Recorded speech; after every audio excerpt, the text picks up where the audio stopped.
Hopefully this video will answer your questions about my video camera modifications. Making these modifications will void your warranty.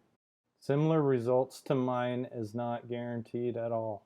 These changes are for racing drones with their loud motors and really not anything else except for RC airplanes.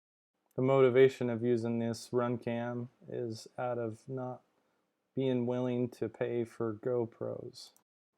I take an old RunCam 2 and remove the lens module. I carefully but forcefully loosen the lens by cracking the seal with 2 needle nose pliers. And I replace it with a 170-degree GoPro 1 or 2 lens. The lens is usually about $7 to $15. Tighten in the new lens to focus and use the RunCam 2 app to verify your results. In order to get the whole field of view, you have to remove the lens guard, so it does make it vulnerable to breaks. I then set the video settings to 1920 by 1080 at 60 frames per second and 30 megabits per second. I then make the following video settings. To keep the battery from loosening and losing power and losing your video footage, I use about 3 to 4 layers of masking tape. I place a rubber 3mm spacer in between the door and the battery. Place the door. Add duct tape to the door to keep it from breaking off.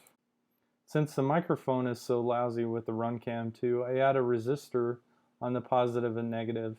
Keep in mind that the resistor has no polarity, so it doesn't matter which direction you have it. You add a 330 ohm resistor.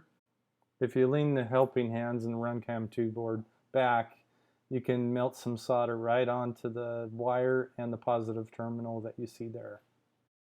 And remove the clip, and then you can see that it's soldered nice, like that.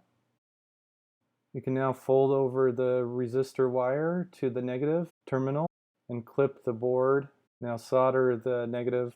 Here's the end result of soldering the negative and positive. You'll need to protect it from short circuiting.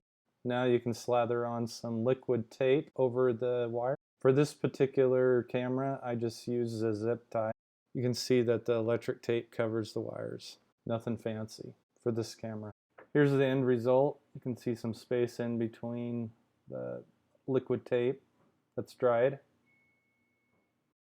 Now go ahead and reassemble everything. You can see the resistors just fine. Now after all those camera mods, sometimes people wonder how I get all those great colors. Well, here's how. In iMovie, I use these settings for exporting the video. And the previous flight video, you can see that I use these actual settings. I changed the color.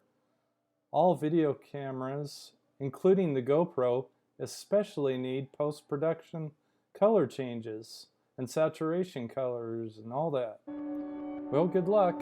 Check back on the description for updates.